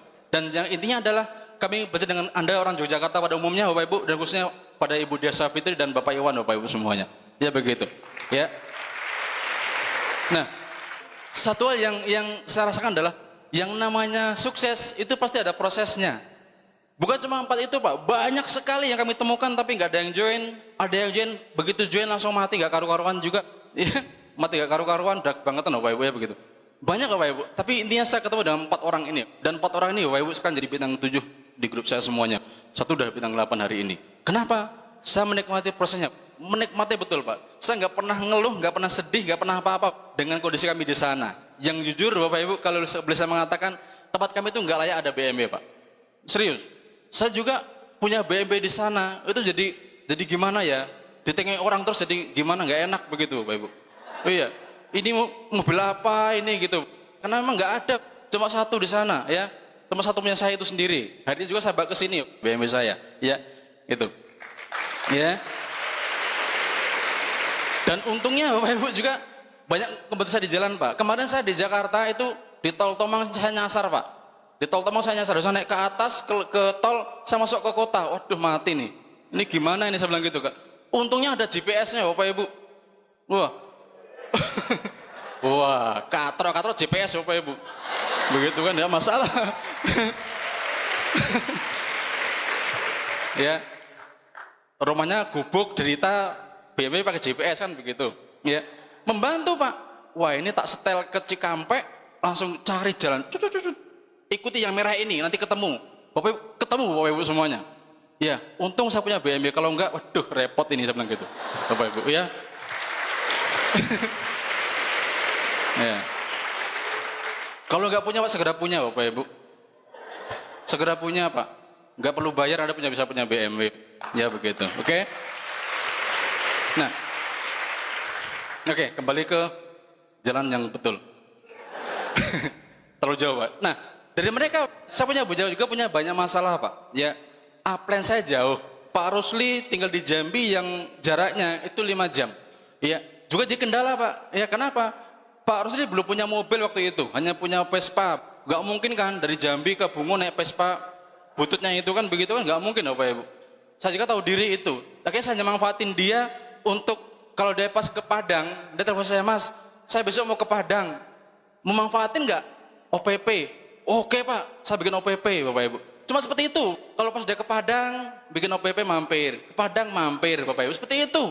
Dan waktu itu saya dibantu home meeting dengan beliau sekali. Dia mengatakan begini, pas pulang home meeting. Jam 12 malam dia dengan saya naik motor. Dia bilang begini, Pak, ini gimana bisa kok nggak berkembang ya begitu. Kenapa Bapak Ibu? Karena saya menunggu terus Pak. Kalau dia datang ke tempat saya sambil ke Padang, saya baru bikin OPP. Kalau dia ke tempat saya mampir sedikit agak lama, saya baru home meeting. Kayaknya grup saya nggak berkembang. Dan dia juga merasa itu. Akhirnya beliau coba bilang begini, Mas, kalau Mas Eko cuma begini terus nunggu saya datang, kapan bisa besarnya? Ya akhirnya dia bilang, ambil Mas, ambil alih kepemimpinan di grup Mas Eko. Saya yakin pasti besar nanti. Karena Mas Eko akan bergerak dengan sendirinya. Akhirnya saya mikir, gimana caranya Pak? Ya udah, home meeting sendiri, OPP sendiri, produk grup dibantu carikan produk Bapak Ibu. Ya, dilayani grupnya. Akhirnya Bapak Ibu dengan segala kesulitan saya karena saya punya impian, akhirnya saya paksakan juga saya kerjakan di sini walau jarang sekali kami dibantu upline saya. Kami konsol cuma lewat telepon dan Bapak Ibu saya buktikan bahwa saya bisa. Saya bisa. Akhirnya karena saya menunjukkan prestasi kepada upline saya ngasih sinyal dengan upline saya Bapak Ibu. Sebenarnya akhirnya upline saya juga tahu, wah ternyata di Murebungo ada mutiara ya begitu. Baru dia turun ke sana Pak, sering turun ke sana Bapak Ibu. Bintang 6 beliau sering turun ke tempat saya. Waktu saya bintang 6 beliau sering turun ke tempat saya. Bantu NDT itu begini, OP itu begini sebagainya. Mas harus ke VS dan sebagainya begitu. Waktu itu saya mikir aja Pak, ini gimana ceritanya nih? Ngajak orang bergabung ke usaha ini aja udah syukur sekali dia bergabung. Ini mesti ke VS lagi, mesti ke Jambi lagi. Saya bilang begitu. Akhirnya saya nggak mau Pak. Kenapa? Saya nggak enak hati gitu loh. Nawarin ke grup saya untuk ikut VS. Cuma masalahnya adalah sejak itu waktu itu grup saya nggak berkembang. Nggak pernah berkembang, nggak pernah besar-besar. Akhirnya mentok lagi, saya cari upline lagi, Pak ini gimana grup saya kok nggak bisa berkembang? Ke VS Mas, promosi VS. Nggak enak Pak, dia enak-enakin lah. Dia bilang begitu, dia enak-enakin lah gitu. Saya coba juga dengan promo ke grup saya, ikut, ayo ke VS Bapak Ibu. Ada 5 orang, ya kami ke VS. Besok ada 10 orang kami ke VS lagi Bapak Ibu. Yaitu perjalanan sekitar 5 jam kami ke sana Pak. Kami mesti sewa mobil, ya kami charter mobil, charter bareng-bareng Bapak Ibu. Harganya berapa, nanti minyaknya berapa, makannya berapa, kami gotong bareng dalam mobil itu. Itu yang kami lakukan Pak. Kan nggak mungkin dong semobil nanti makannya sendiri-sendiri, beresin sendiri. Satu makan di sana kan nggak lucu gitu kan. Makanya kami gotong bareng-bareng Bu. Itu kami lakukan selama sekian tahun Bapak Ibu. Dan berkat itu berusaha mulai berkembang. Akhirnya Bapak Ibu terakhir sebelum kami punya VS di Bungu sendiri Bapak Ibu, kami bisa ngebawa grup saya ke Jambi itu rata-rata setiap ada VS itu 300-an orang Bapak Ibu ke kota Jambi itu. Ya itu. Ya. Itu hanya berkat saya percaya Pak dengan upline saya. Udah promosi VS Pak, nggak enak, dia enak-enakin. Tak coba juga Pak. Akhirnya grup saya berkembang dan besar Bapak Ibu. Dan terakhir kami udah punya VS sendiri di kota Murebungo. Ya itu berkat support team kita Unicorn Bapak Ibu. One Post buat Unicorn. Ya begitu. Ya. Mungkin kalau tanpa Unicorn Bapak Ibu kami nggak bisa besar. Kenapa? Kami jauh dari upline saya. Pak Rusli jauh. Waktu itu kami nggak kenal dengan Bu Diah, cuma tahu di gambar saja. Nggak kenal dengan Pak Erik. Pak Erik datang ke tempat saya itu pas mau pilkada. Wah itu kami mau sewa hotel kami dipinggirkan. Kalau mau nih di sana nih pilkada nggak bisa begitu. Di pinggiran kota kan bisa. Waktu itu Pak Erik datang ke tempat kami Gen OPP di sana Pak Ibu. Makasih Pak Erik. Ya begitu. Ya itu waktu saya masih bintang 6 Bapak Ibu semuanya.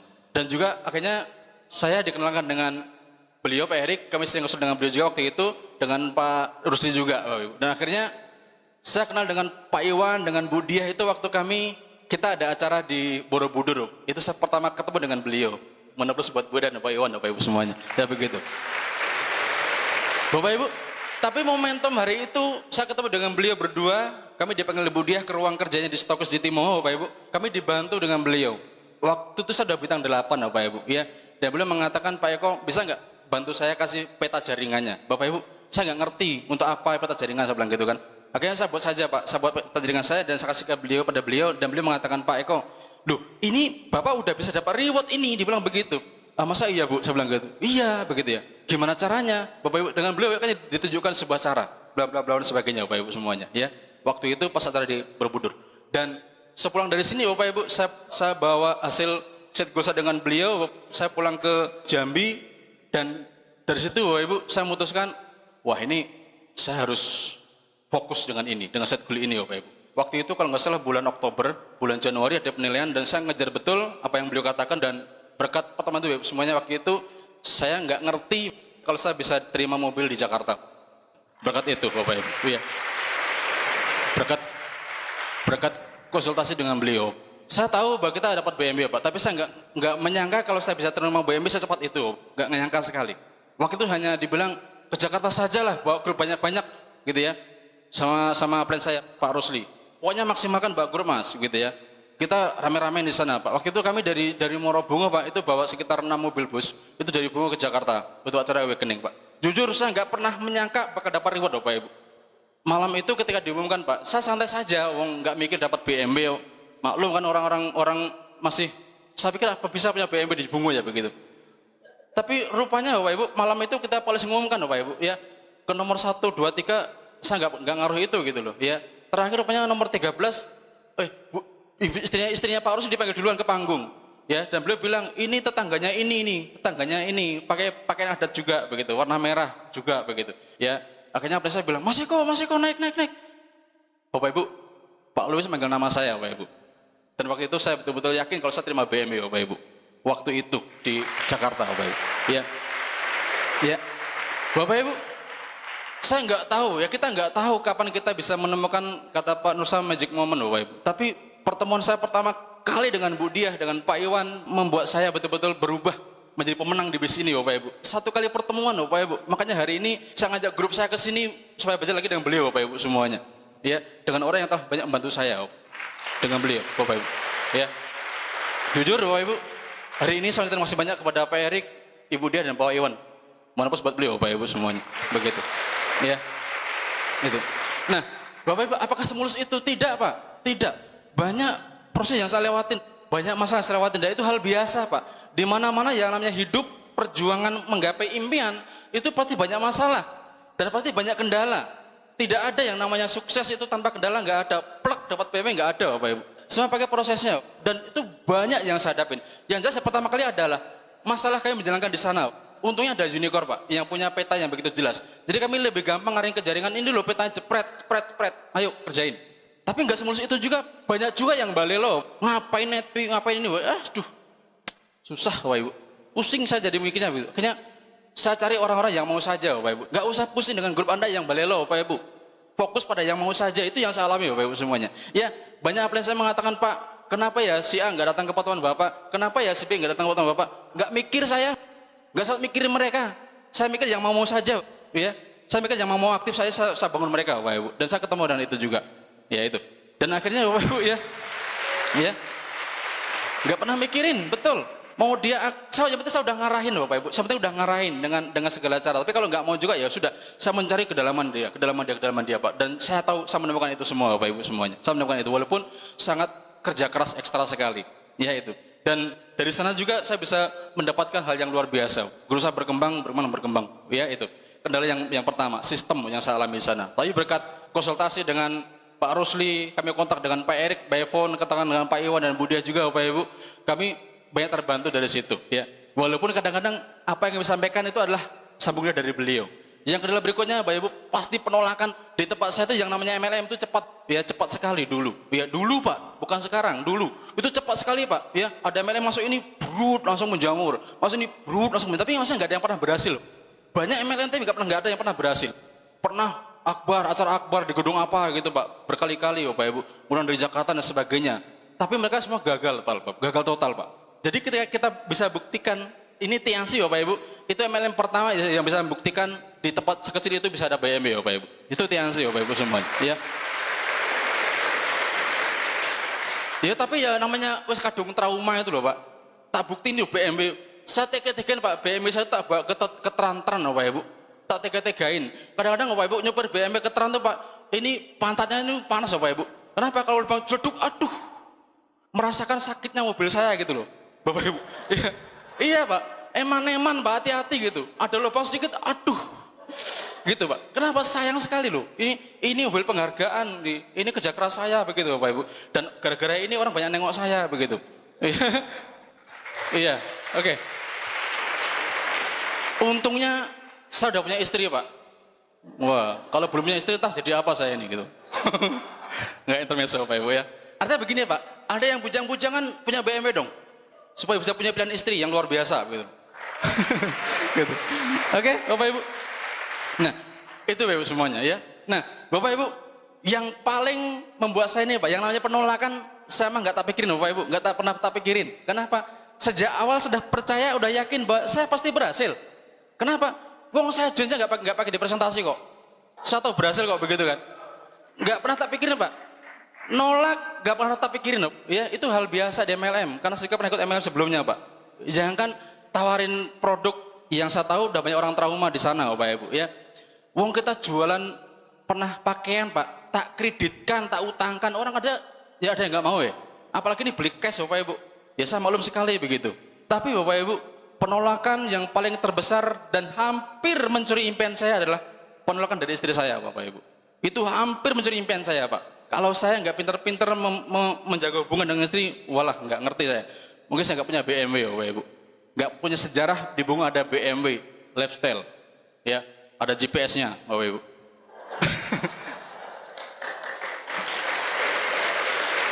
Ya, penolakan dari orang yang jadi impian saya, Bapak Ibu.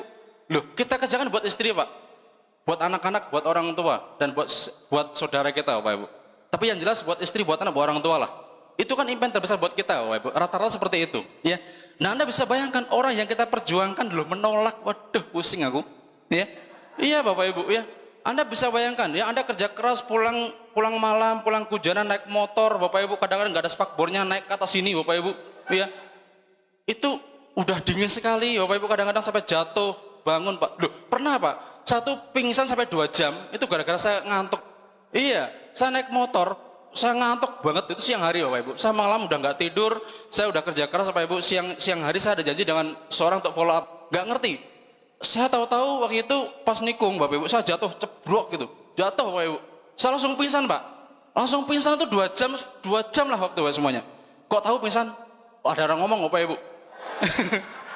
Ada yang ngomong Bapak Ibu semuanya gitu.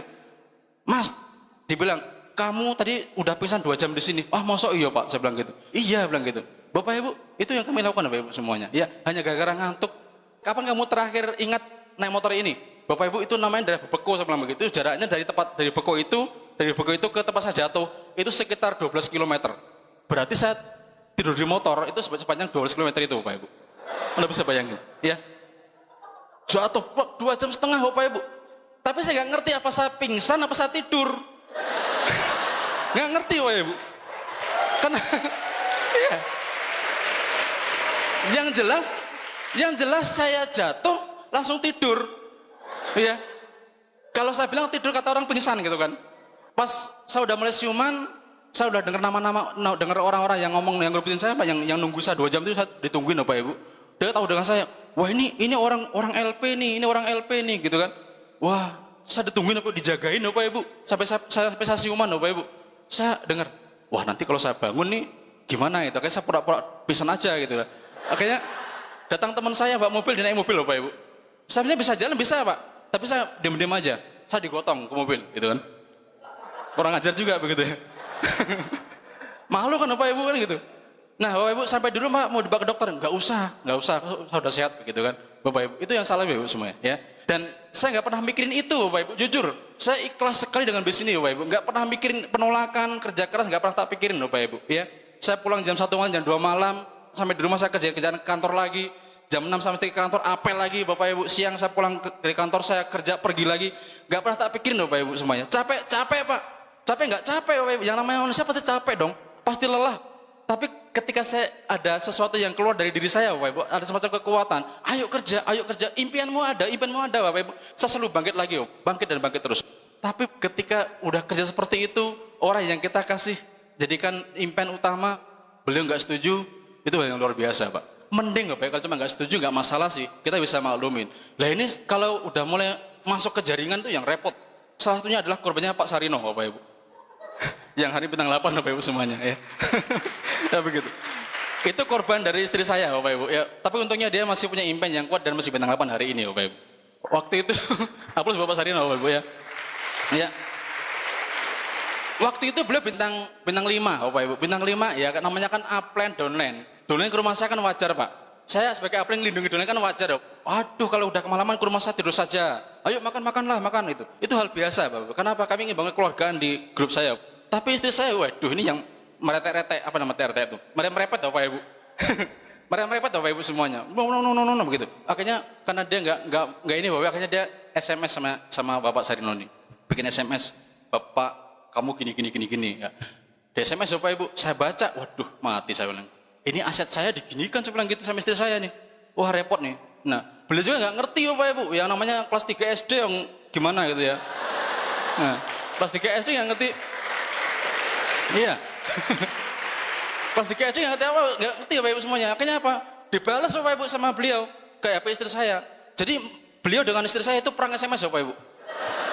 Perang SMS Bapak. Akhirnya aduh, ya udah Pak, yang penting Anda kan apanya saya. Iya. Ya udah, yang penting saya nggak ngelakuin tau. Iya Pak. Ya udah, jalan terus, baca buku ya. Iya Pak, baca buku. Hari ini bisa bintang 8 Bapak Ibu semuanya. Ya, sebetulnya itu saya. Ya, itu. Ya. Itu. Yang berikutnya nih, ada satu orang yang saya bilang tadi, yang bengkel sepeda tadi Bapak Ibu. Sama, sering ke rumah dan sebagainya begitu. Itu saya nggak suka, ya. Itu saya nggak suka. Cuma nggak berani ngomong Bapak Ibu, nggak berani ngomong. Akhirnya apa Bapak Ibu? Pas dia tidur di rumah saya, dia mandi, itu saya masuk, ya. Dia buat surat di situ Pak, ditulis di kertasnya. Intinya saya nggak suka sering ke rumah saya, Bapak Ibu. Akhirnya saya pergi keluar entah kemana ya, mungkin ke pasar Bapak Ibu. Teman saya ini keluar ke kamar dia, dari kamar mandi ke kamar tidur dia Bapak Ibu. Di situ dibaca surat itu. Dan dia langsung ganti baju, langsung ambil tas, dan langsung pulang Bapak Ibu. Dengan muka yang sedikit agak gimana begitu. Saya, ada apa nih orang nih gitu kan. Akhirnya saya masuk ke kamar tidur itu, saya baca ada surat di situ Bapak Ibu. Waduh, 2 orang diginikan grup saya sama gitu kan. Aset saya digitukan Bapak Ibu. Kan begitu. Ya akhirnya Bapak Ibu, orang itu saat telepon juga Pak. Tadi baca suratnya ya, iya Pak. Nih, gimana? Ya gimana lagi, bilang gitu kan. Yang penting kan saya planmu kan nggak bilang gitu. Iya Pak, ya udah jalan terus Pak. Saya bantu terus pokoknya begitu.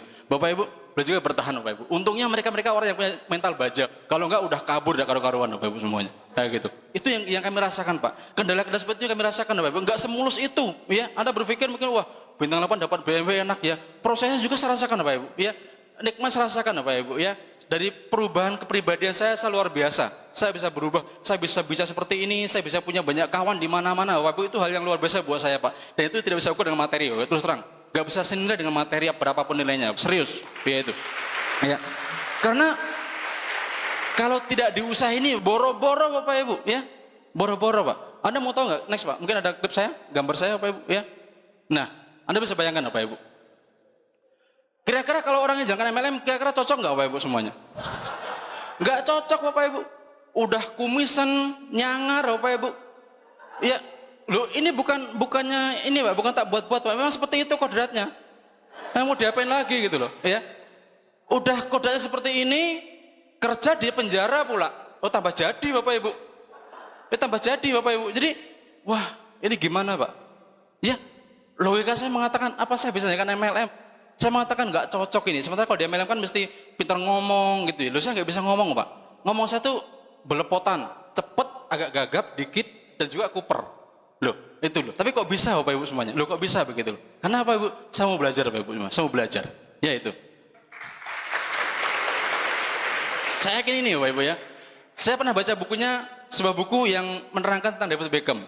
Ya waktu itu. Saya yakin aja gitu. Ternyata Bapak Ibu semuanya, beliau ini juga bukan kodratnya jadi pemain bola awalnya. Sama kayak saya. Saya bukan kodrat jadi pemain MLM, bukan kodratnya. Sama kayak beliau. Tapi karena beliau kerja keras Pak, latihan terus menerus, akhirnya juga bisa.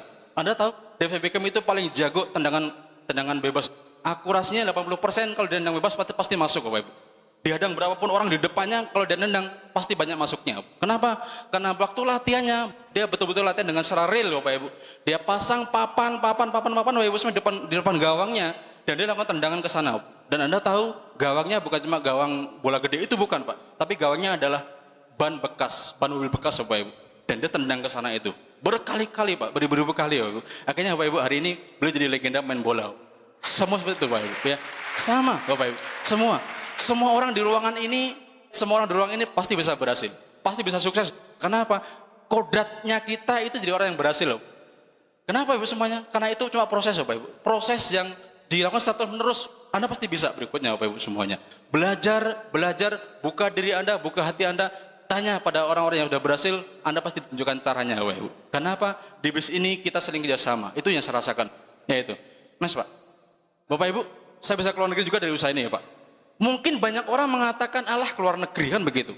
Ya buat Anda mungkin itu hal biasa Pak. Tapi buat saya orang tran ya, Orang yang tadinya tinggal di rumah seperti ini, orang katrok Bapak Ibu, loh kok bisa keluar negeri? Ya itu hal yang luar biasa Pak. Kalau nggak diusaha ini Bapak Ibu, walau alam, nggak pernah ketemu mungkin.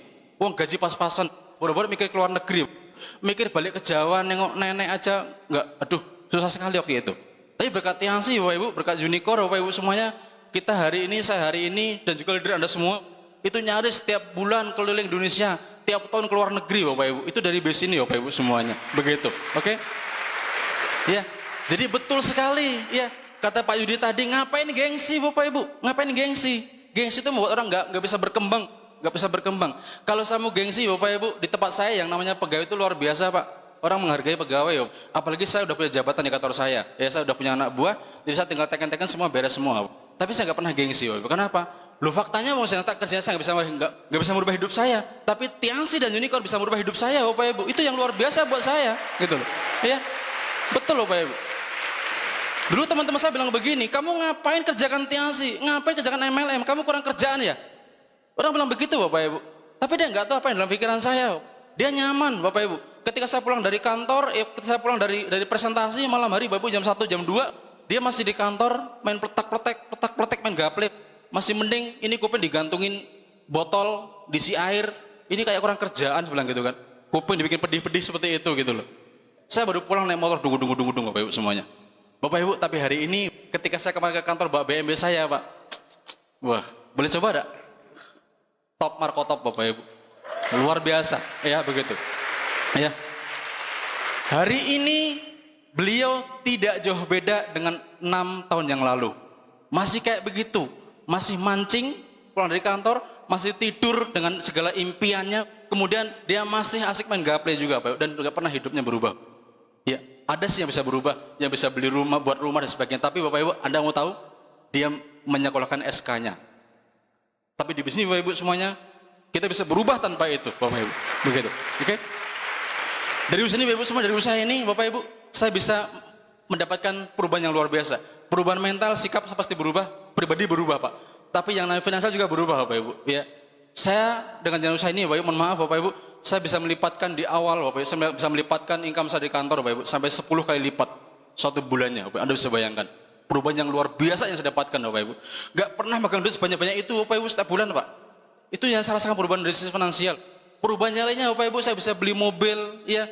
Waktu saya dibilang oleh waktu saya pertama kali Bapak Ibu ya, saya punya impian pertama tadi saya ada mobil Avanza tadi Pak. Ada mobil Avanza tadi, ada tadi Avanza tadi Pak. Ya. Itu impian saya pertama kali Bapak Ibu. Itu impian saya pertama kali. Saya punya impian ingin punya mobil ini Pak dulu.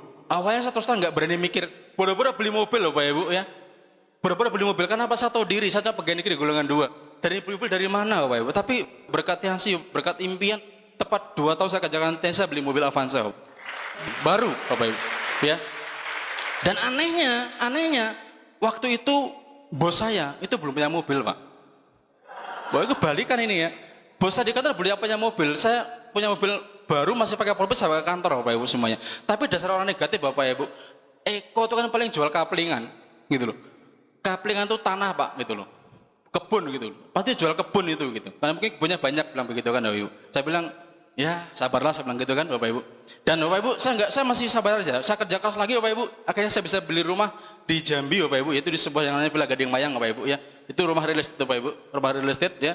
Dan saya foto, saya bawa ke kantor, ini hasil saya dari Tiansi. Saya bisa beli rumah, beli mobil. Ikutan nggak? Bapak Ibu, waktu itu saya pengen dengar dia ngomong, kamu jual kaplingan. Saya pengen dengar tapi nggak ngomong Bapak Ibu, nggak berani ngomong lagi. Ya, kenapa Bapak Ibu? Nggak mungkin. Ya, karena dia nggak punya kaplingan banyak lagi Bapak Ibu. Itu yang saya dapatkan Bapak Ibu. Ya, saya bisa berubah dari situ. Luar biasa. Dan puncaknya adalah saya bisa naik Pak, foto dengan Pak Iwan tadi. Ya. Puncaknya adalah Bapak Ibu, saya bisa berkumpul dengan para upline saya Bapak Ibu, orang-orang telah membantu saya Bapak Ibu. Saya jujur, saya paling berterima kasih dengan beliau-beliau ini Bapak Ibu semuanya. Orang yang selalu mendampingi saya, mensupport saya, walaupun kadang-kadang cuma lewat telepon, menunjukkan jalannya, begini loh caranya, ini loh caranya Bapak Ibu semuanya. Saya bisa maju ke panggung kemenang bersama beliau-beliau Bapak Ibu semuanya. Satu panggung Bapak Ibu. Itu yang saya rasakan Bapak Ibu. Ya.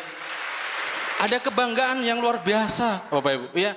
Punya BMW Bapak Ibu ya. Tapi yang paling jelas adalah ketika kami bisa berdiri bersama satu panggung dengan beliau-beliau, bisa menerima reward juga Bapak Ibu. Ya, itu hal yang luar biasa. Ya.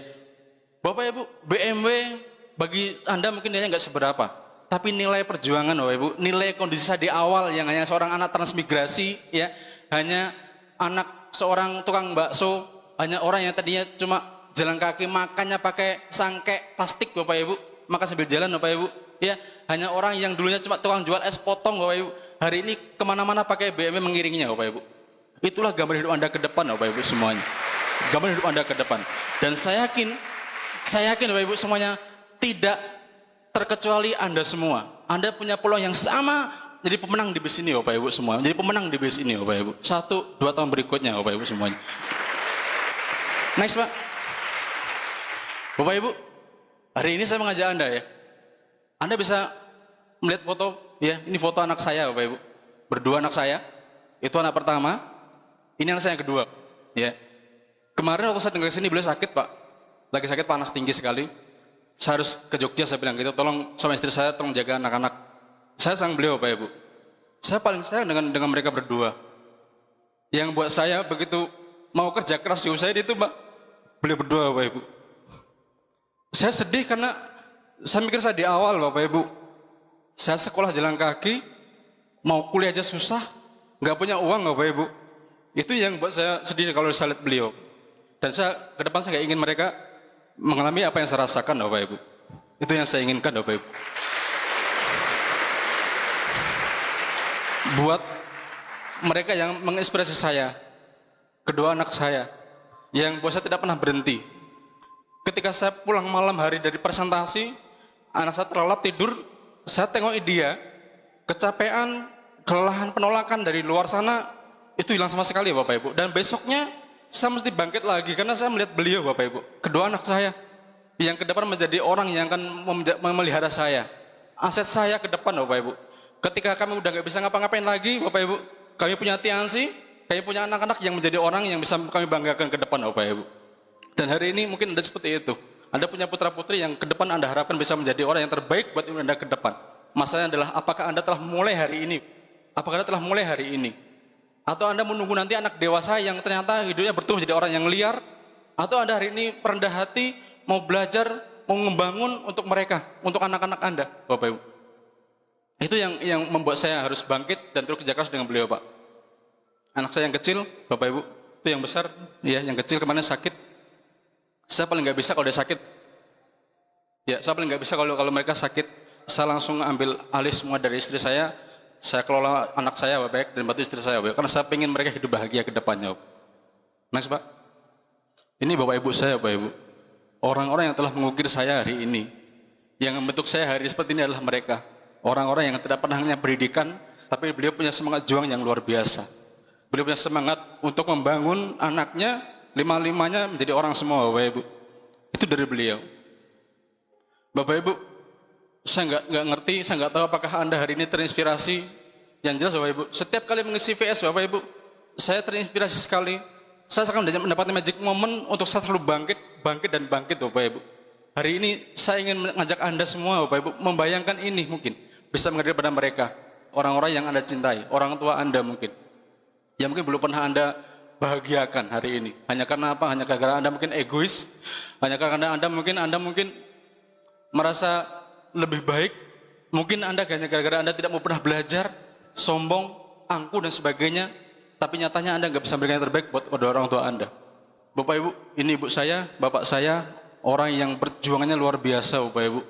Nggak pernah mengenal capek, nggak pernah ngeluh sama sekali. Ketika saya libur sekolah, saya dengan beliau selalu kerjasama bareng-bareng. Saya dampingi beliau. Beliau dorong gerobaknya, saya bantu ngedorongnya Bapak Ibu. Beliau melayani baksonya, saya mengantarkan mangkoknya ke pelanggannya Bapak Ibu. Kadang-kadang hari hujan Bapak Ibu, pulang hujan petir di mana-mana.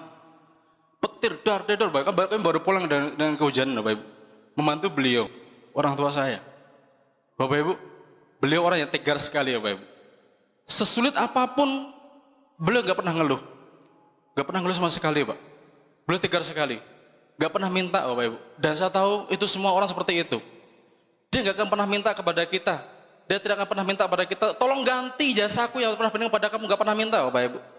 Tapi apa kita sebagai anak tidak tahu diri Bapak Ibu? Ketika orang tua kita udah gak mampu kerja, apa kita akan diam saja? nggak berikan uluran tangan yang terbaik, memberi kehidupan yang terbaik. Guratan-guratan wajahnya, Anda bisa perhatikan wajah orang tua kita di rumah, Anda bisa perhatikan.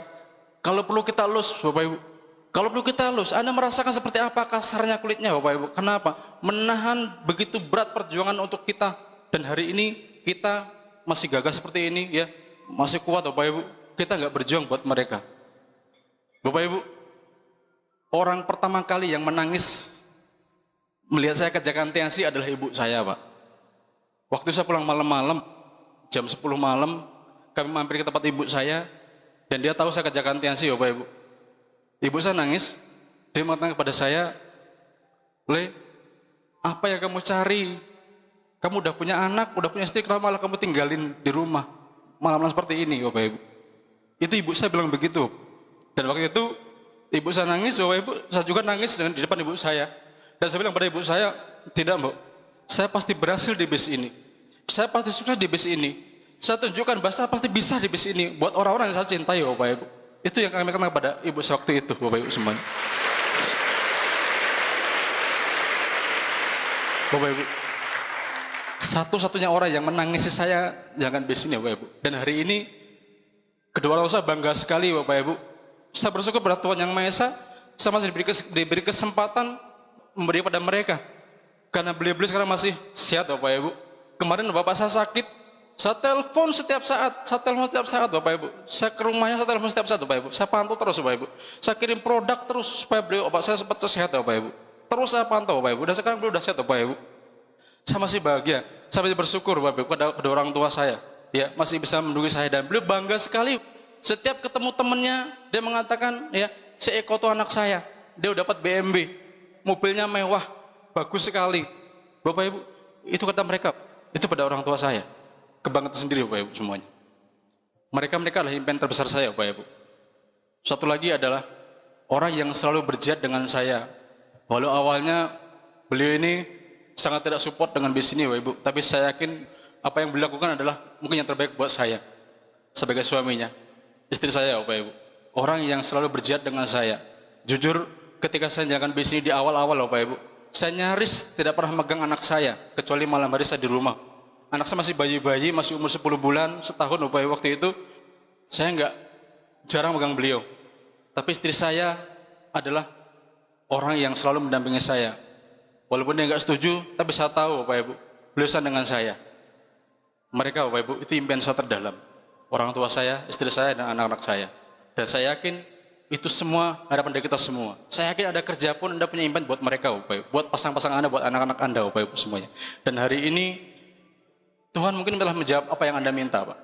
Lewat besani ini, lewat pertemuan hari ini, lewat sharing saya hari ini, Bapak Ibu semua, saya nggak tahu apakah ada yang terinspirasi, Bapak Ibu semuanya, tapi yang jelas kalau Anda merenangkan hati Anda punya orang-orang yang luar biasa di depan ini, Bapak Ibu semuanya. Mereka siap bantu Anda semuanya, mengantarkan Anda menjadi pemenang berikut di bis ini, Bapak Ibu semuanya. Mereka siap bantu Anda semuanya, Bapak Ibu. Oke, Bapak Ibu. Sekali lagi, Bapak Ibu, berjuang. Buat keputusan hari ini, buat pilihan hari ini, dan pastikan, Bapak Ibu, dengan Tiansi dan Unicorn, Anda bisa berubah, dan Anda bisa membawa orang-orang yang berhasil, Anda bisa membawa orang-orang yang Anda cintai ke panggung kemenangan, dan Anda mengatakan, yes, saya jadi orang yang kebanggaan, Bapak Ibu. Saya menjadi orang yang luar biasa di bis ini, Bapak Ibu. Bapak Ibu semuanya, saya kepengen, Bapak Ibu, suatu saat nanti, walaupun saya mungkin tidak kenal Anda hari ini semuanya, Bapak Ibu, nanti kita ketemu, Bapak Ibu. Ketemu dengan saya di mana saja, Anda katakan kepada saya, Pak, berkat sharing Pak Eko di VS Yogyakarta, hari ini saya menjadi pemenang di bis ini, penerima reward berikutnya, dan pemenang di bis ini, Bapak Ibu semuanya. Go Excel!